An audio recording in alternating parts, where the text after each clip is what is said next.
Welcome to this special press conference on Operation Sindoor.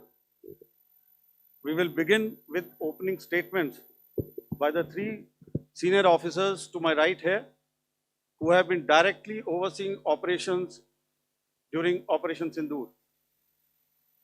We have Lieutenant General Rajiv Ghai, Director General Military Operations,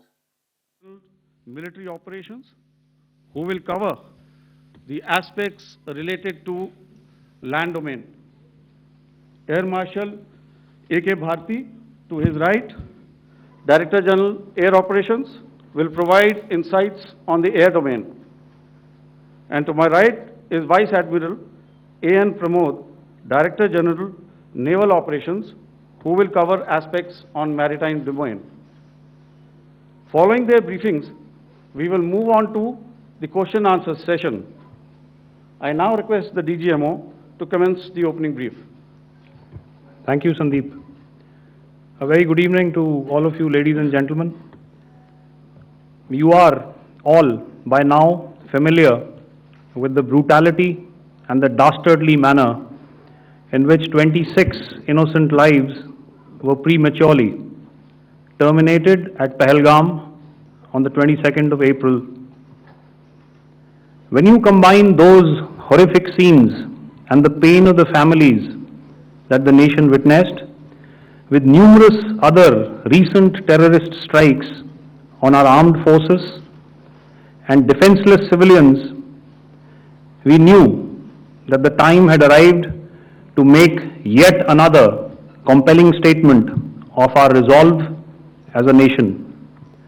Operation Sindoor was conceptualized with a clear military aim to punish the perpetrators and planners of terror and to destroy their terror infrastructure. What I do not state here, of course, is the often stated determination of India and its intolerance to terror. It set into motion a very diligent and microscopic scarring of the terror landscape across the borders and the identification of terror camps and training sites. The locations that emerged were numerous, but as we deliberated more, we realized that some of these terror hubs were now bereft of any presence and had preemptively been vacated, fearing retribution from us. There was also a term of reference and our own binding, self-imposed restriction to target only terrorists and thus prevent collateral damage. There were 9 camps that you are now all familiar with, which were confirmed by our various intelligence agencies to be inhabited. Some of these were in POJK, while there were others that were located in the Punjab province in Pakistan. Nefarious places such as Muridke, the hub center of the Lashkar-e-Taiba, has over the years bred infamous characters such as Ajmal Kasab and the likes of David Headley. What followed was a careful scrutiny of each of these sinister locations, their layout, configuration, even the type of construction in each structure, and the terrain obtained around these. This was with an obvious intent to deduce and identify the exact vector that was required for their neutralization, as also the eyes in the sky that we would send up to ensure that we brought back evidence that we had indeed targeted what we set out to. The precise images of these engagements on that fateful and historical night have already been showcased during the first press statement on the 7th of May that was helmed by our Foreign Secretary. I have no doubt in my mind that we achieved total surprise, and those strikes across those 9 terror hubs left more than 100 terrorists killed, including high-value targets such as Yusuf Azhar, Abdul Malik Rauf, and Mudassir Ahmed that were involved in the hijack of IC-814 and the Pulwama blast. The line of control was also violated soon after by Pakistan, and the erratic and rattled response of our enemy was apparent from the number of civilians, inhabited villages, and religious sites such as Gurudwaras that were unfortunately hit by them, leading to a sad loss of lives. The Indian Air Force played a major part in these strikes by engaging some of these camps, and the Indian Navy provided wherewithal in terms of precision munitions.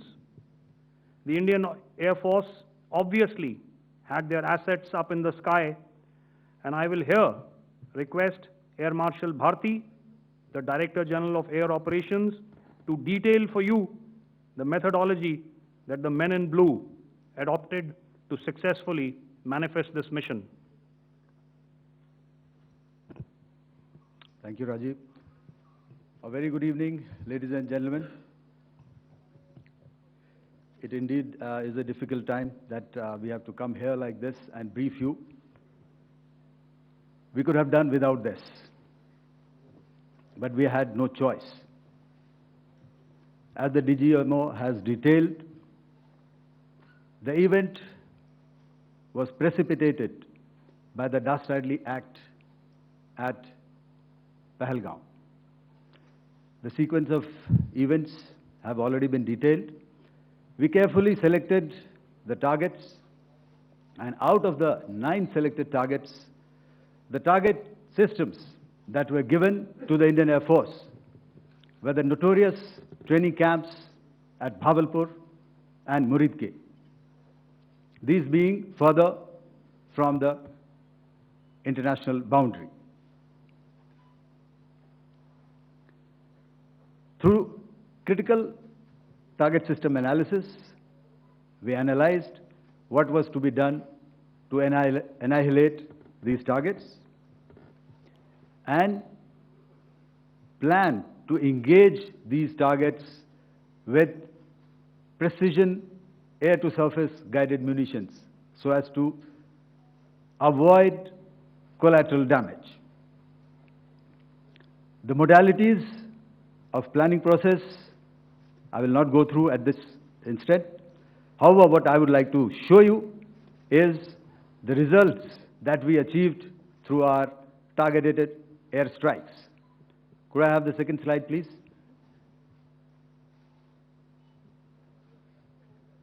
Yeah, change, please.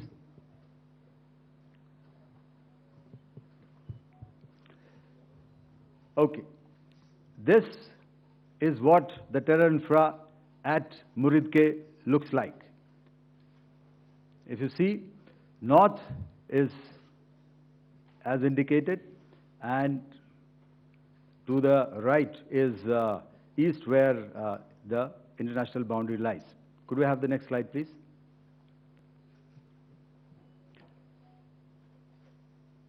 Orientating. Just go back to one slide. Okay. Please have a look at this red building, the series of buildings out here, and this empty ground. Next. If you relate, the empty ground is here, and you see this is the first weapon that is impacting. This is the impact point number 1 on Muridke training camp with our precision guided weapons on early morning 7th. Next, please. Keep your eyes glued for the second weapon coming in and the second impact on the selected target point. Next slide, please.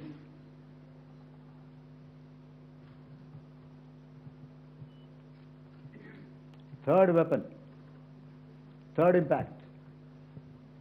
Continue.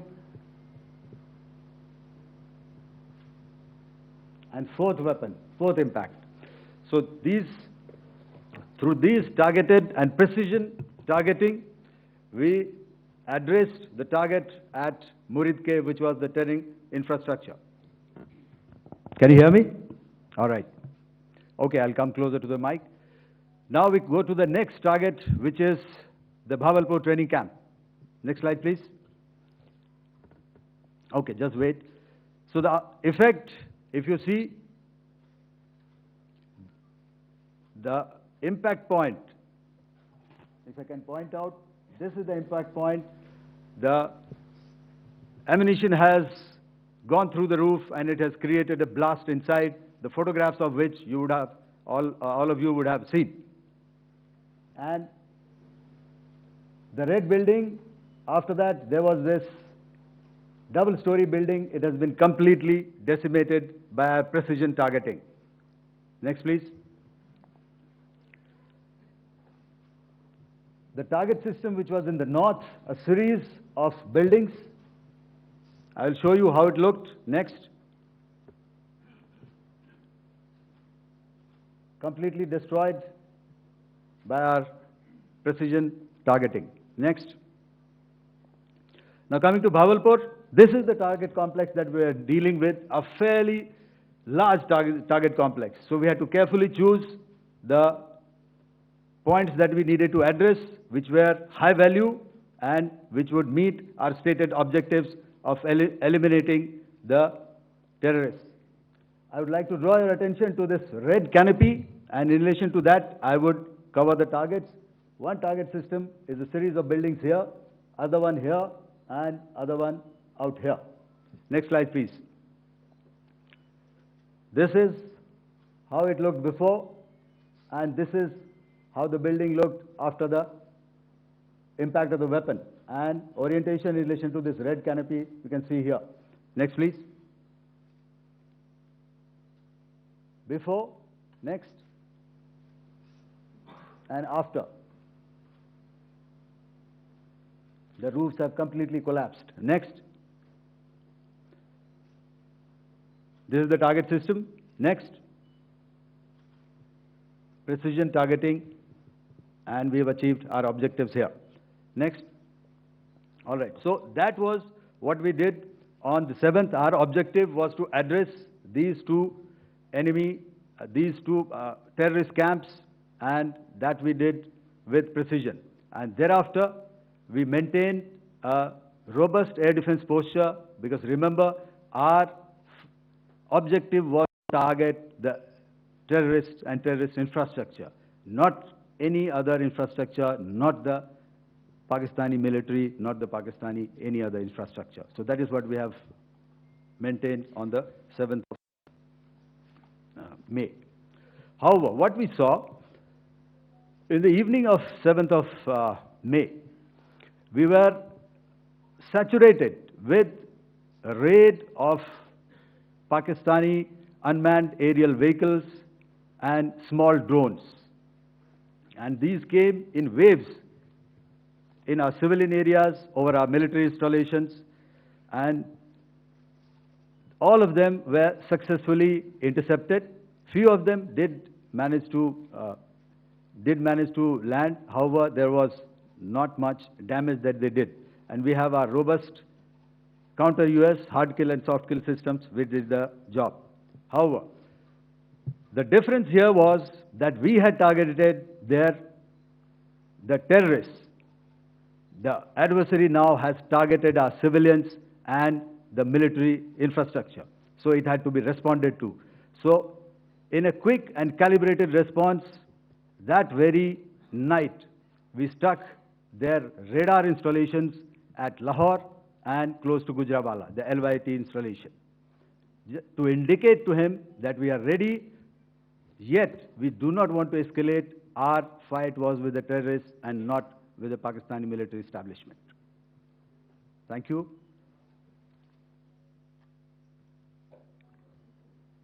Thank you, Air Marshal Bharti. So, ladies and gentlemen, he's outlined operations not only on the night of 6th and 7th of May, when Operation Sindoor commenced, but also on the subsequent night. Being well aware and familiar with the congenital and impulsive nature of our adversary, and even though we did attempt to reach out and communicate our compulsions to strike at the heart of terror to my counterpart in the immediate wake of Operation Sindoor, the request was brusquely turned down, with an intimation that a severe response was inevitable and in the offing. We were, of course, prepared. Operations on the 7th and the 8th, Air Marshal Bharti spoken about. On the night of 8th and 9th of May, they flew drones and aircrafts into our airspace all across the borders and made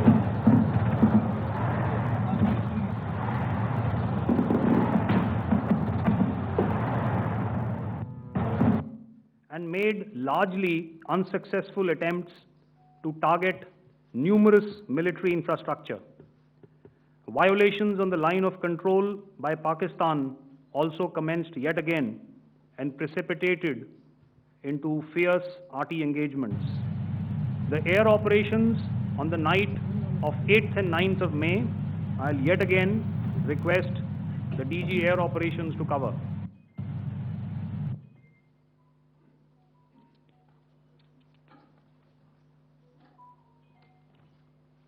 So I just covered what happened on the night of 7th and 8th. What we found that on the night of 8th and 9th, starting as early as 22:30 hours, our cities had a mass raid of drones, unmanned aerial vehicles, UCAVs, starting right from Srinagar, going down right up to Nalia. It was a mass raid in waves, and it was relentless. However, we were prepared, and our air defense preparedness ensured that there is no damage on ground or to any of the intended targets that the enemy might have planned for. The difference between 7th night and 8th night was that on 7th night, he sent in his Jihad class of UAVs, however, these UAVs can go some distance, they are armed.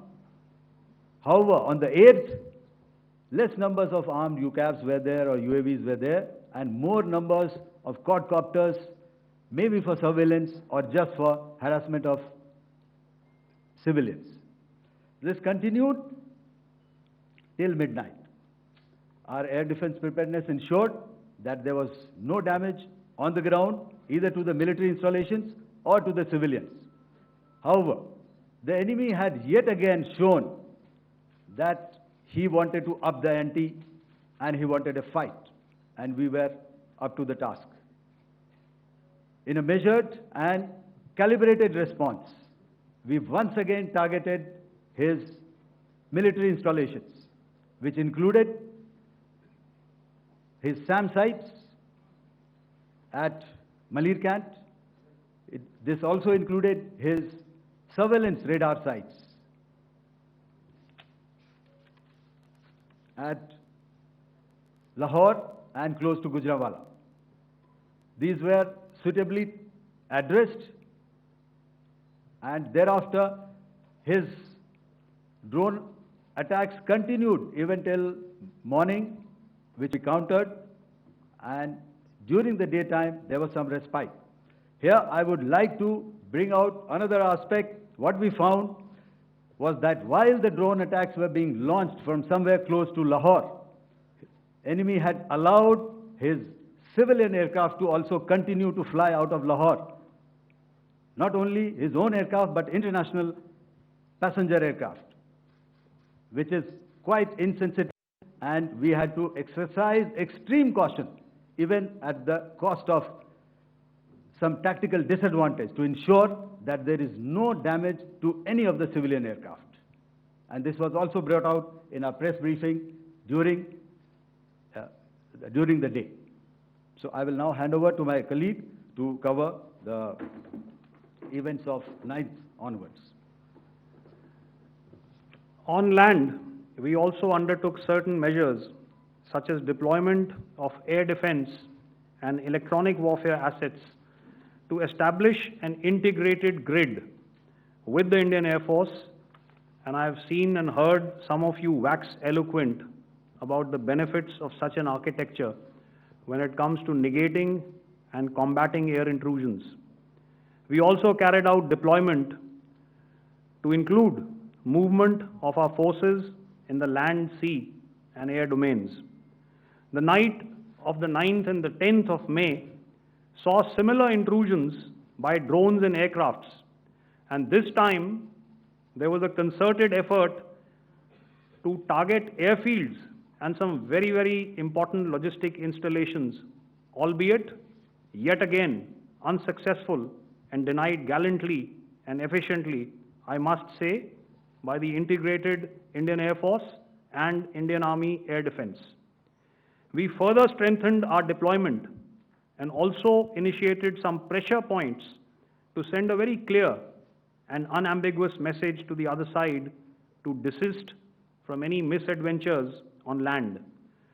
Some of the airfields and dumps saw repeated attacks in waves from the air. All were thwarted. The Pakistan Army has reported to have lost approximately 35 to 40 personnel in artillery and small arms firing on the line of control between the 7th and the 10th of May. What the other side had probably also not reckoned with was the speedy and precise turnaround and hit back by the Indian Air Force. And I will yet again ask Air Marshal Bharti to speak about these significant and game-changing strikes. I will thereafter request Vice Admiral Pramod, my colleague and Director General of Naval Operations, to tell us about some very telling naval maneuvers in the Arabian Sea that exerted pressure on the night of 9th and 10th of May. Over to you, sir. Thank you. Commencing about 2000 hours, that is 8 p.m. local time, on 8th of May, several Pakistani unmanned aerial systems, drones, combat vehicles attacked multiple IF bases. These included Jammu, Udhampur, Pathankot, Amritsar, Bhatinda, Nal, Dalhousie, Thois, Jaisalmer, Uttarlai, Falodi, Nalia. These were almost simultaneous and they came in waves. All our AD guns and other systems were waiting for them. All these waves were neutralized by our trained crew using the air defense systems that they have, and also some of them were utilized using our legacy systems like Pechoras and IF Summer, which we have recently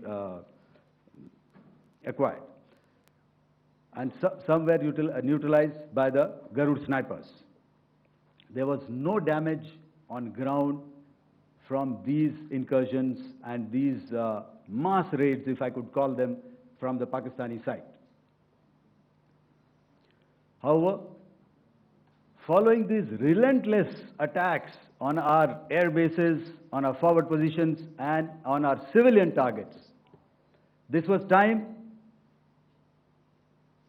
to convey some message to our adversaries. And therefore, a decision was taken to strike where it would hurt. And towards that, in a swift, coordinated, calibrated attack, we struck his air bases, command centers, military infrastructure, air defense systems across the entire Western Front. The bases we struck include Chaklala, Rafiki, and mind you, Chaklala is Islamabad, Rahim Yar Khan, Sakar, sending a clear message that aggression will not be tolerated. This was followed by strikes at Sargoda, Bholari, Jacobabad. We also struck the C2 centers at Murid, the UAE complex at Murid, Rafiki, radar at Chunia, which I will show you, Rahimyar Khan airfield, and the unmanned combat aerial vehicle hangar at Sakar. I would like to reiterate here that we have the capability to target every system at these bases and more. However, it was only a measured response to instill good wisdom to our adversary to refrain from further escalation. IF's response was directed only at military installations, avoiding civilian and collateral damage. I would now like to show you some of the effects that have been achieved as a result of our air operation.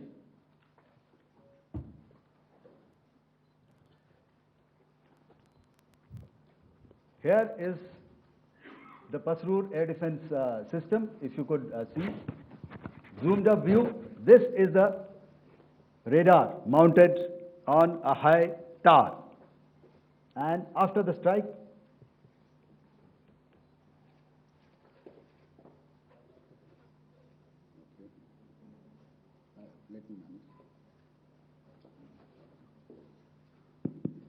thank you. Can you hear me? Yeah, thank you. And after the strike, this is what has happened. This radar has been taken out, completely burnt. Next slide, please. The Chunia air defense radar, which was taken out on 7th and 8th. This is the radar site. A blown up photograph, once again, on a tower. Not very clear, but what you see very clearly is the after effect after we have struck. The radar head has been completely decapitated. Next slide, please. Arifwala air defense radar. In this complex, you see how it looked before, blown up image, and after really blown up. Next. Now coming to Sargodha airfield. Remember, this is one of their important airfields wherein they have a lot of assets, F-16s, other assets which they keep getting, training institutes. And we have stuck this airfield. It is not, if you zoom in here, then one impact point here on the runway and second impact point of our weapon, precision weapon on the runway. And if you see this blown up, repairing going on. Same here. Next. Rahimyar Khan. This is the area we have struck. A deep strike out here and one complex here. So this is how it looked before, and the same. You see a big crater, another crater here, and this complex after strike neutralized. Next.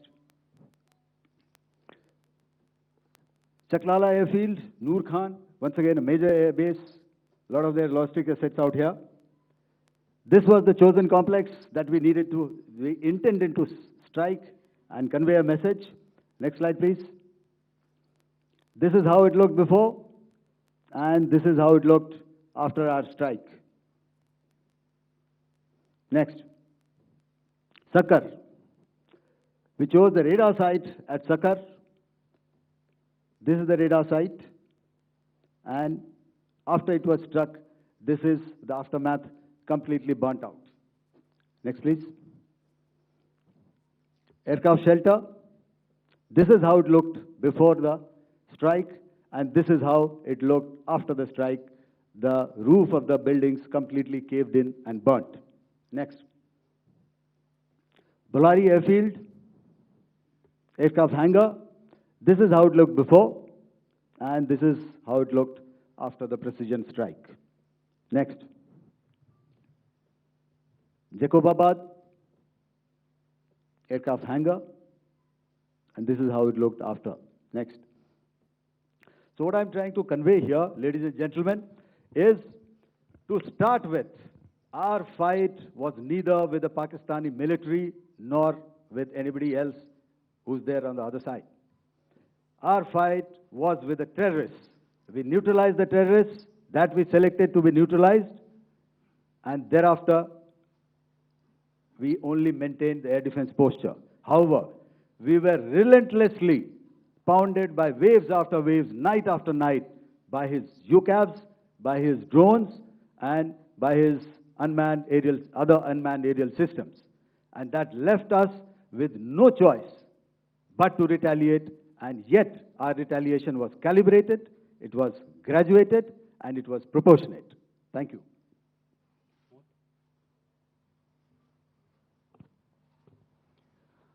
Good evening, ladies and gentlemen.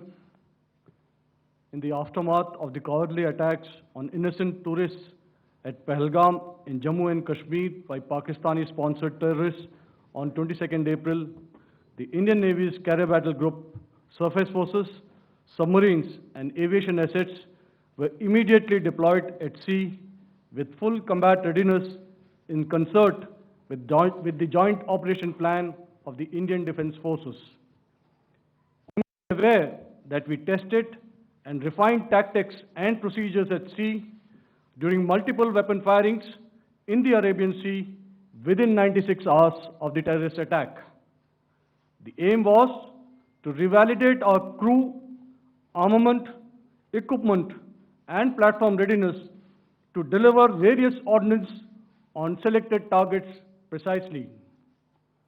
Thereafter, our forces remained forward deployed in the Northern Arabian Sea in a dissuasive and deterrent posture with full readiness and capacity to strike select targets at sea and on land, including Karachi at time of our choosing. The forward deployment of the Indian Navy compelled Pakistani naval and air units to be in a defensive posture, mostly inside harbors or very close to the coast, which we monitored continuously. The Indian Navy maintained seamless maritime domain awareness throughout the duration and was entirely aware of the location and movement of Pakistani units. In effect, we had and continue to have good battle space transparency using our maritime domain awareness grid. As you are aware, our response has been measured, proportionate, non-escalatory, and responsible from day one. Accordingly, the calibrated approach considered all options, including the ability of the Indian Navy for offensive action from and at sea. As part of this escalation control mechanism, the application of force by the Navy was planned in a synchronized manner in coordination with the Army and Air Force, the highlight being teams from the three services working closely in an integrated manner. Along with the kinetic actions by the Indian Army and Indian Air Force, the overwhelming operational edge of Indian Navy at sea contributed towards Pakistan's urgent request for a ceasefire yesterday. As we speak, Indian Navy remains deployed at sea in a credible deterrent posture to respond decisively to any inimical action by Pakistan or Pakistan-based terrorists. Thank you. Samno Varna, Jai Hind. Now I'll hand over to Director General Military Operations for further proceedings. Ladies and gentlemen, on the 10th of May, in the morning, even as we were getting into a huddle to wargame the event of the previous night, a routine exercise, I received a message on hotline from my counterpart in Pakistan seeking my willingness to communicate.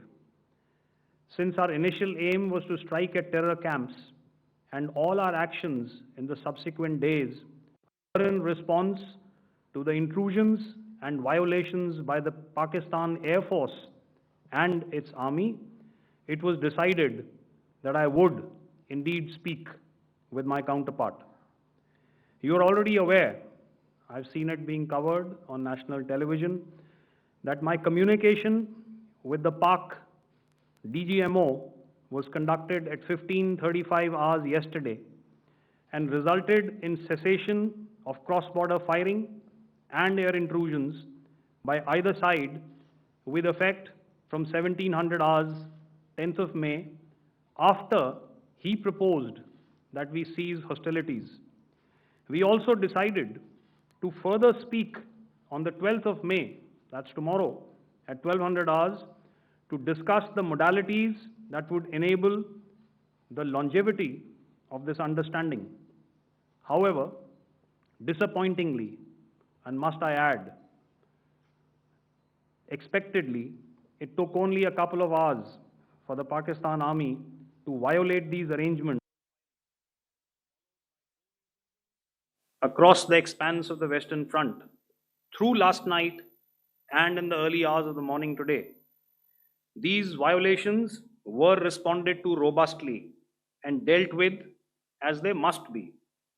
We have earlier today sent another hotline message to my counterpart highlighting these violations of the understanding between the DGMOs on the 10th of May and our firm and clear intent to respond to these fiercely and punitively, if repeated tonight, subsequently, or later. In this regard, I must inform all of you that the Chief of Army Staff has earlier today conducted a security review and has granted full authority to our Army commanders for counter actions in the kinetic domain in case of any violation by Pakistan.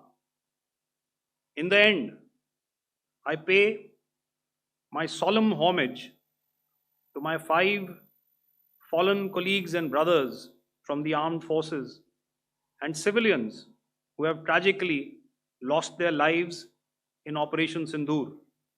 Our hearts go out to the bereaved families, and we express our solidarity to them in this lifetime and beyond, at this grave juncture in their lives. Their sacrifices shall always be remembered and spoken of in glowing terms by a grateful nation. We have thus far, ladies and gentlemen, exercised, and my colleague Pramod highlighted this, immense restraint, and our actions have been focused, measured, and non-escalatory. However, any threat to the sovereignty, territorial integrity, and safety of our citizens will be met with decisive force. Jai Hind. Okay, ladies and gentlemen, we are now open for questions. All right, now since I would not know all of you, I would expect you to please raise the placard or your hand, and once I indicate, I expect you to please give out your name and the media group that you belong to. Keep your questions short so that we can take as many questions as possible. Also, ladies and gentlemen, kindly bear in mind that confidential aspects may not be answered by the 3 DGMOs. Right. I've got a lot of hands here. Let me start from the left. Left foot always in front when we start marching. So here we have to the left, okay, yeah, 238.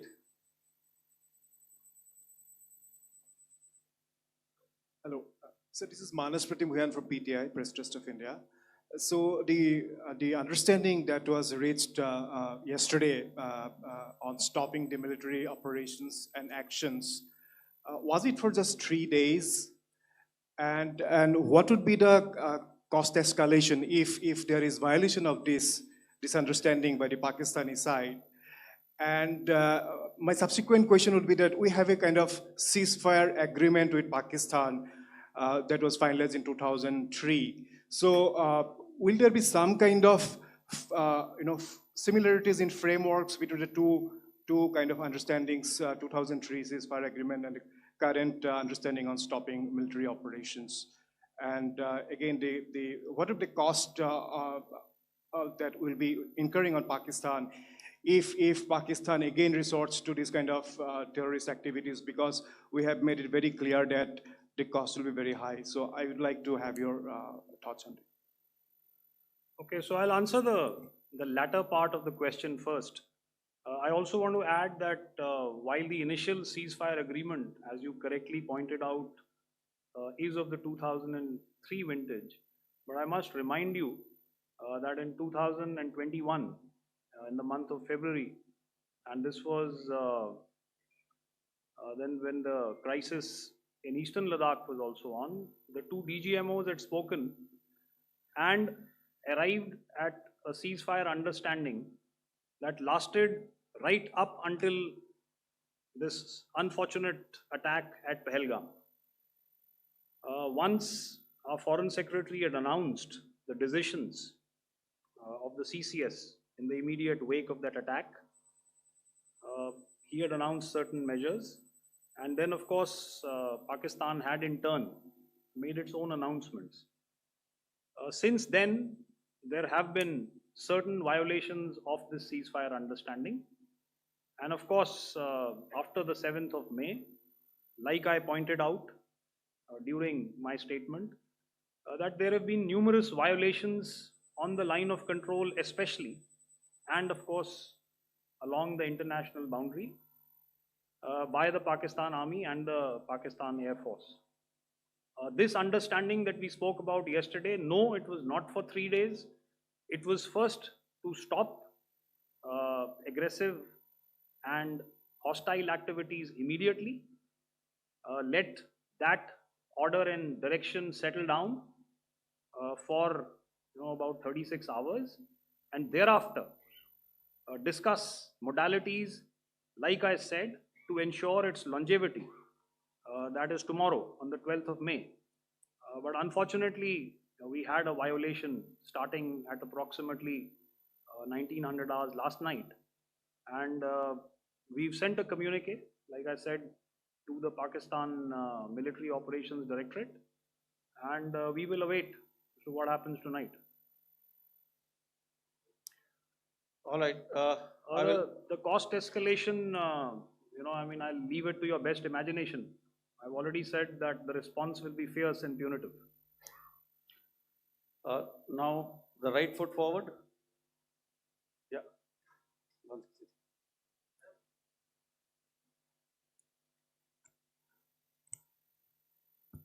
Sir, I'm Ajit Dubey from ANI, sir. Sir, my question is that you talked about the loss of lives to the Pakistan army, that was around 35 to 40 kills secured by the Indian army. Sir, can you tell us what would be the total loss of life to the Pakistan army in both army and air force attacks, sir? And how good was the performance of the BrahMos, Scalp and the S-400 during the operations? And sir, since we have sir, just one line. No multiple questions, please. Sir, all right. and since sir, we have achieved such a spectacular, we have made good achievements in this entire operation. Can we say that we have emerged victorious, or we have a big upper hand over the Pakistanis in this entire conflict? Thank you very much, sir. So I'll answer the question about the loss of lives on the other side. Of course, there are various means to ascertain that number. There is information from various agencies that come in. There are, of course, on the line of control, other ways to find out as to what has been the effect of what you are doing there in ceasefire violations. So therefore, I mentioned 35 to 40 on the line of control, and please remember that once Operation Sindoor was launched, the responses of the Pakistan Army were also on Indian Army or the Indian Armed Forces infrastructure. Let me put it that way. So that's why I did not cover casualties of the Pakistan army, at least in the initial phases of battle, because those were not our targets. Our targets were terror oriented. And of course, later, once they launched air intrusions and air operations on our infrastructure, we've used heavier weapons, and of course, there would have been casualties, but those are still being assessed. The effects of the weapons that you mentioned, I will request Air Marshal Bharti to apprise all of you about those. Good evening, Mr. Ajit. How are you? Ajit, okay, you're meeting after some time. I never mentioned about any of the weapons that we used. Check. Okay. What I was saying that I never mentioned of any of the weapons, the caliber that we used. All right. So we'll leave it at that. Those are matters of operational details which I would not like to go into. But suffice to say that whatever methods and whatever means we have chosen, it had the desired effects on the enemy targets. How many casualties? How many injuries? Well, to start with, our aim was not to inflict casualties, but in case there have been, it is for them to count. Our job is to hit the target, not to count the body bags. And the last part of your question, I wonder if you read out the tweet on ADGPI at midnight once we'd done what we had to in Operation Sindoor. And that's credit to my friend here on the left. Justice has been served, Ajit. That is all that I will say. Ajit, I'll request you to, refrain putting words into his mouth. All right. Yeah, I'll come back to the left. 147. Sorry, 47. No, 47. Did I see it here or? Yeah. Good evening, gentlemen. Sorry, 147. I saw it there. Sorry. Yeah. Since I've already said 147. Start, please. Hi, sir. Good evening. This is Shivam Patel from Reuters News Agency. Thank you for giving me the opportunity. My question, sir, is how many military targets did Indian Armed Forces strike in Pakistan in response to the attacks from Pakistan? How were these targets selected? And how many troop casualties have been there in total on both sides, if you give details? Thank you. I'm sorry, where are you? I haven't spotted his. He's to the right. Okay. Can you just repeat that for me, please? Sure, sir. So my name is Shivam Patel. I'm from Reuters News Agency. My question is, how many military targets in total did the Indian Armed Forces strike in Pakistan in response to the attack from Pakistan? How were these targets selected? And how many troop casualties have been there on both sides, if you can? So you're speaking of the targets that I mentioned in the wake of the attack at Pahalgam, right?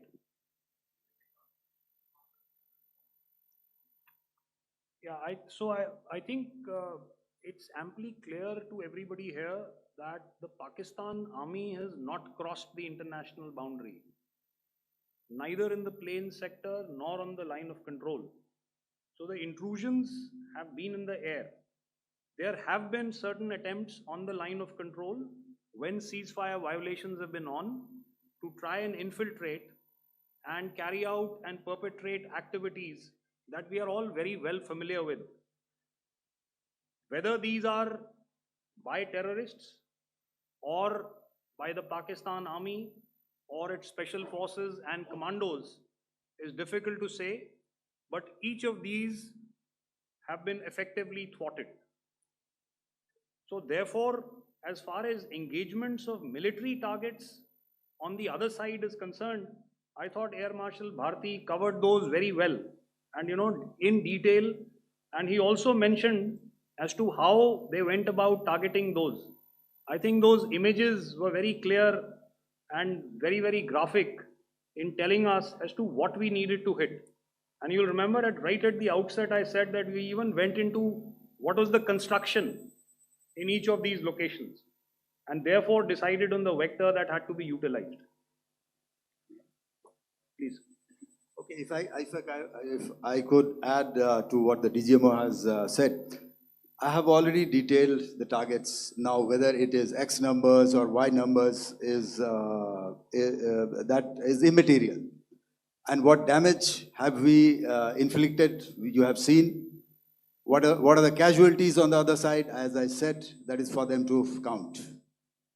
As far as we are concerned, from the air defense side, if they had a choice, they would have definitely come in. They are fighters, there are more numbers of UCAVs.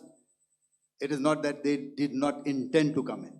It is only that our robust AD posture prevented them from coming in. So that must be known, and that must be realized by all the audience here.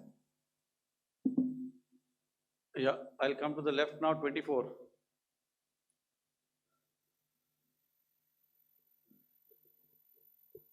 Good evening, sir. This is Anvesh Rath from Z.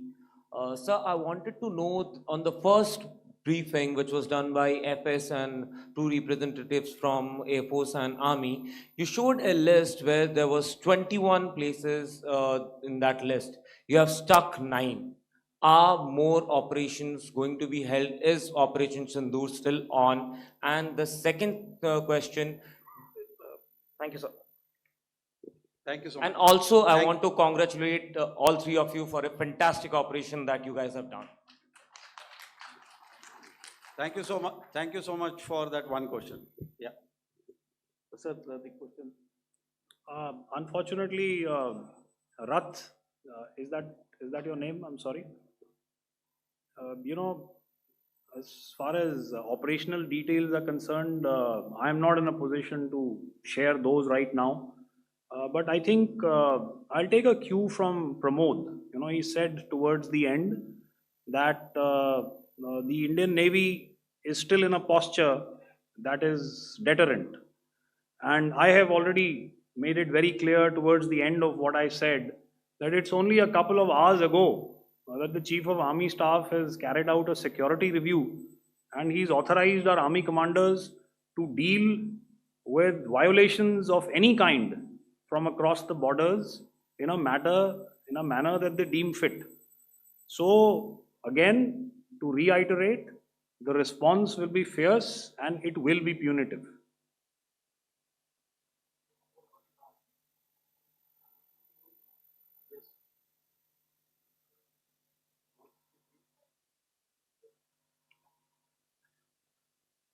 I'll go back this side now. Yeah, 255. She said middle wale kya karenge, so 255. Oh, sorry. Good evening, sir. Yeah, 255. I'm Shailesh from National Defense. Please allow me, first of all, to pay my gratitude for protecting us Indians. Thank you very much.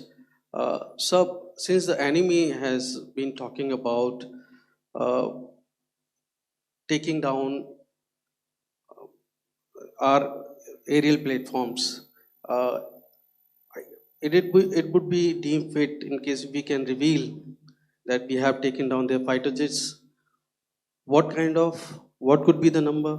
Though you said that they may be not good to reveal the platforms, but since this has come from various quarters in Pakistan, so I believe that we need to answer, in case if you can, sir, if you may allow. The question is for me? Yes, sir. Okay, and if I get it right, you want to know how many of their planes we have downed? Yes, sir. Yes, sir. All right. See, as I said, their planes were prevented from coming inside our border. All right. So we do not have the wreckage with us, but definitely we have downed a few planes. Numbers, we would not like to hazard a guess out here. Okay. I have the numbers, okay, and we are getting into the technical details of it to establish it. So I would not like to put a figure at this time, but definitely there are losses from their side which we have inflicted. Please don't ask. Were they fourth generation plus, sir? See, you're sir, you're putting words into my mouth. Why do you say fourth generation? Let us make it high tech. Thank you so much, sir. All right. Yeah, 163.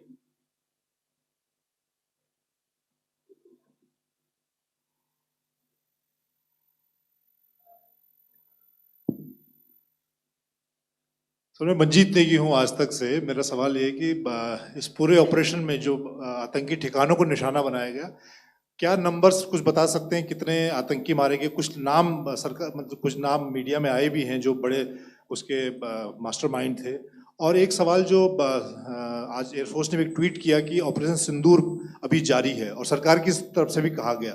और पिछली बार जब विदेश मंत्रालय की press conference पहली हुई थी उसमें वो लिस्ट दिखाई गई थी कि 21 टेरर कैंप आइडेंटिफाई किए गए हैं। तो क्या जो बाकी बचे हुए टेरर कैंप है उन पर भी कार्रवाई होगी? और एक नंबर अगर आप बता पाएं कितने टेररिस्ट मारे गए? Manjeet ji, 3 questions. The third one has just been asked here before. So 21 this thing. So I'll request the first to be answered so that we have more number of people who can ask. Manjeet, जब मैंने statement दिया तो मैंने शुरू में ही कहा कि जैसे ही ऑपरेशन सिंदूर कॉन्सेप्चुअलाइज हुआ तो हमारा जो पीछे की कार्रवाई होती है स्पेड वर्क और टारगेट्स को आइडेंटिफाई और एनालाइज करने की कार्रवाई शुरू हो गई थी। मैंने जब स्टेटमेंट दिया तो मैंने बताया कि बहुत सारे थे, हमने 21 दिखाए होंगे और भी हैं, लेकिन वो लिस्ट फिल्टर करते करते 21 तक पहुंची। अब क्या आगे एंगेज किए जाएंगे?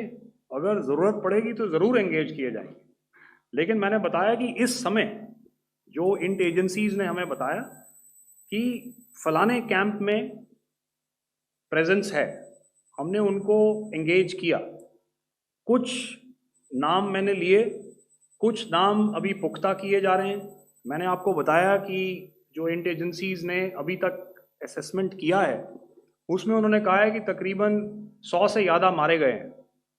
और एक आज आपने तस्वीर भी देखी कि काफ़ी प्रोमिनेंट जो फ्यूनरल था, काफ़ी प्रोमिनेंट एक जो हस्ती हैं वो ऑर्गेनाइज कर रहे थे, और उस फ्यूनरल में और कौन कौन लोग अटेंड कर रहे थे वो तो आपने देखा ही।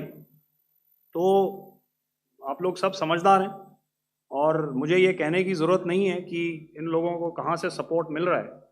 अगर नहीं मिल रहा होता तो ऑपरेशन सिंदूर नहीं होता, तो उसी की वजह से है ये ऑपरेशन। तो मेरे ख्याल से मैंने आपके सारे सवालों का जवाब दे दिया। Ma'am Sir, next is from 17. Sir, मेरा नाम अंजू निर्वाण है, TV9 भारतवर्ष से। सर, मेरा सवाल ये है कि ऑपरेशन सिंदूर में हमारी जो इंडियन नेवी है उसके बारे में सर थोड़ा सा बताएं कि किस तरह की उसकी भूमिका रही, क्योंकि हमने इस दौरान सर देखा कि बहुत सारी स्पेकुलेशन भी रही और ये बोला गया कि कराची तक हमारी नेवी ने ऑपरेशन किया है। तो सर इस पर थोड़ी सी क्लैरिटी चाहिए। और सर हमने कौन कौन से फाइटर एयरक्राफ्ट डाउन किए हैं, अगर उसका भी थोड़ा सा क्लैरिटी मिल जाए तो अच्छा रहेगा। तो मैं आपका पहले सवाल का जवाब दूंगा। I will make few sentences and leave it for your imagination. First of all, as I mentioned, we have quantitative and qualitative edge to deliver a massive blow to our adversary, and we completely dominate in the maritime front. Indian Navy's action is part of the escalation ladder mechanism which we have worked out amongst 3 services. This time, if Pakistan dare take any action, and Pakistan knows it, what we are going to do. That's all. आपके सवाल का जवाब मैं पहले दे चुका हूं। आपके सवाल का जवाब मैं पहले दे चुका हूं, इसलिए मैं बस उस तक ही सीमित रखूंगा और इतना कहना चाहूंगा कि आने वाले दिनों में आपको खुद ही पता चल जाएगा और ऐसी बातें छुपी नहीं रहती हैं, तो पता चल जाएगा। So at this time we'll just let it be. Okay, ladies and gentlemen, we have 1 or 2 more questions, sir. So please, they are going to be outside. You can speak to them there also. 104.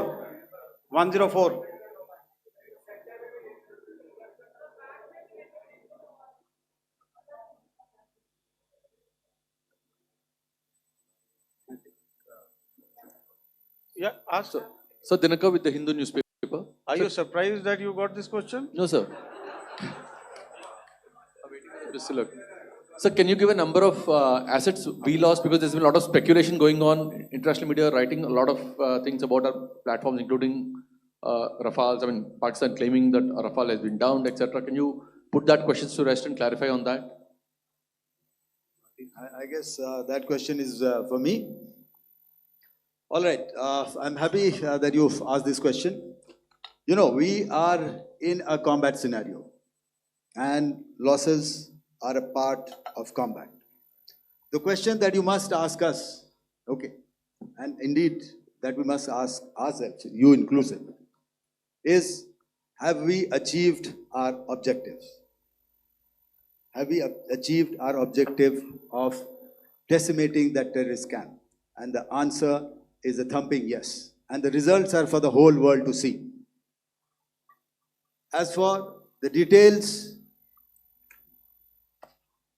what could have been, how many numbers, which platform did we lose?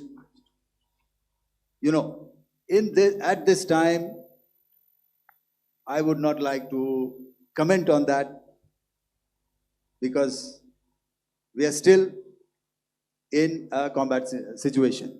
And if I comment on anything, it will only be advantage adversary. So we don't want to give him any advantage at this stage. All I can say is that we have achieved our objectives that we selected, and all our pilots are back home. Thank you. Okay, hold, please don't, please be civil here. So we'll have 220 now. Hello sir, this is Anita Chaudhary sir from Swadesh newspaper. मेरा सवाल है, क्योंकि ये हमारे जो पहले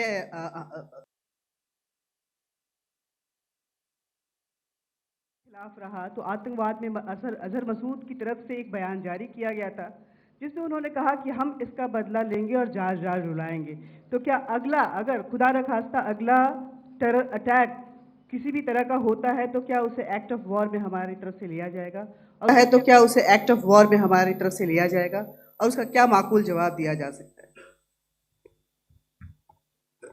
मेरा इसमें सिर्फ एक ही जवाब है आपके लिए कि हमने अपनी कार्रवाई करी।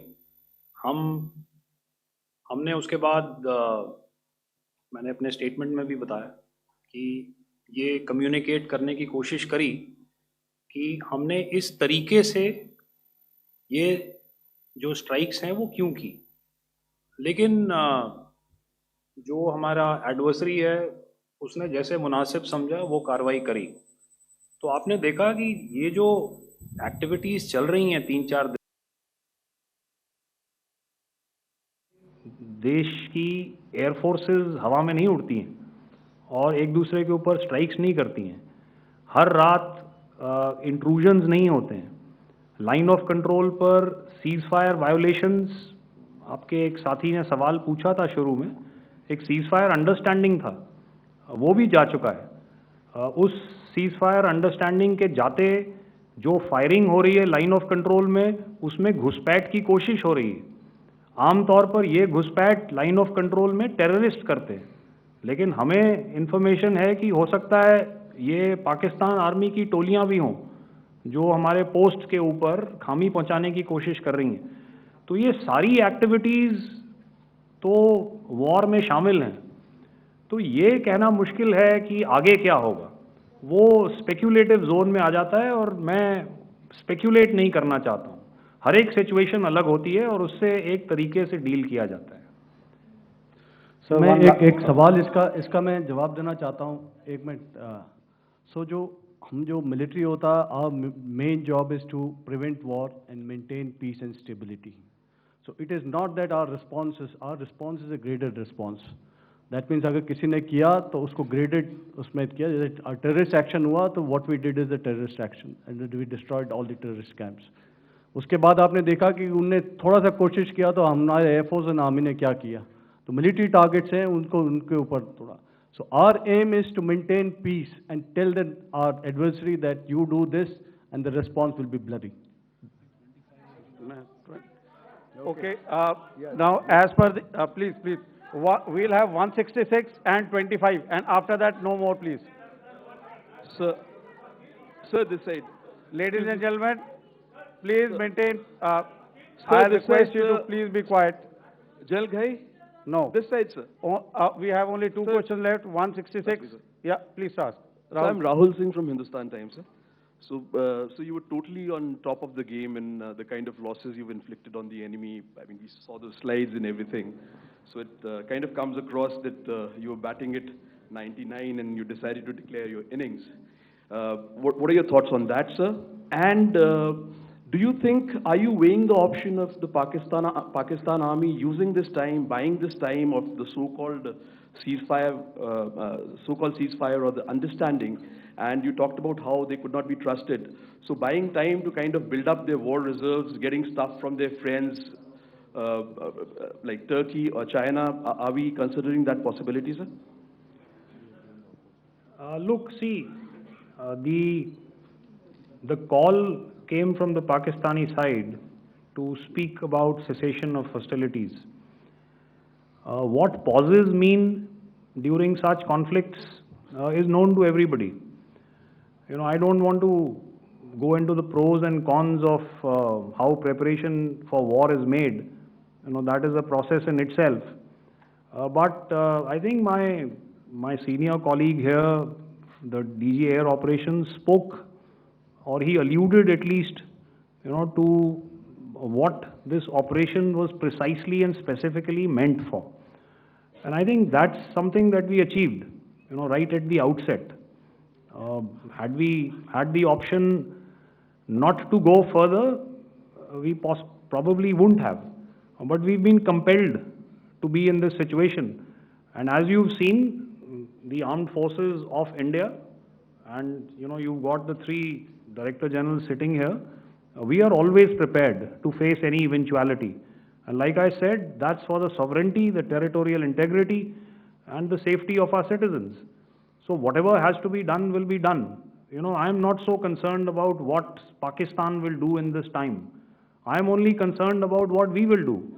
We have a roadmap and a plan, and we will follow it diligently, and we will follow it to the T. You know, that's the contention that I want to make here today. Ma'am, please. Okay, the last question, and ma'am, 25, she has been she's been asking since the first one. Sir, I'm Nandita. Sir, She's not asking a question. Sir, I'm Nandita Dagar, DAGAR from DD News and DD India. Sir, I wanted to ask you that my question is to General Ghai. Sir, you spoke to your counterpart yesterday and the Pakistani counterpart. Sir, what is the Indian Army's assessment that despite that agreement, that talk that you had, despite that agreement coming into effect at 1700 hours yesterday, why did they violate it? And number two, yesterday at the joint Defense Ministry and Foreign Ministry briefing, Wing Commander Vyomika Singh and Colonel Sophia Qureshi had told us that we have cited the Pakistani troops amassing at the borders and at the LOC. Sir, has that situation changed? Have they withdrawn? And sir, if in case, despite now there is a lull, of course, but if tonight again, the enemy again carries out shelling and aerial intrusions through drones, what is going to be our response, sir? Thank you. So without outlining the specifics of that response, I've already made it clear that there will be a response and it will be fierce and it will be punitive. Why the Pakistan Army chose the option of violating the understanding that was arrived at earlier yesterday, I think that's a question that we best answered by the Pakistan DGMO. I wouldn't be able to, give you that. But, in situations such as these, and if you go back into any conflict, sometimes these understandings take time, to fructify and manifest on ground. But without, getting into the reasons, it is our mandate to be prepared at all times, and that we were. It's not as if because there was an understanding we weren't prepared. I must tell you that the armed forces were on a very, very high alert, and they continue to be in that state even as we speak. Oh, all right. Ladies and gentlemen, please, ma'am, please. Okay, thank you so much for coming today. Those who have missed asking a question, those who have missed, see, I knew I'll grab this attention from you like this. Those who have missed the opportunity to ask a question can give me a written one. I'll definitely get back to you with that. And also, they are they are invited for a cup of tea in my office day after tomorrow. Thank you, ladies and gentlemen, for coming. Thank you. Thank you very much. Jai Hind. Jai Hind. लोकशाही मराठी ऐका, पहा, जागरूक रहा.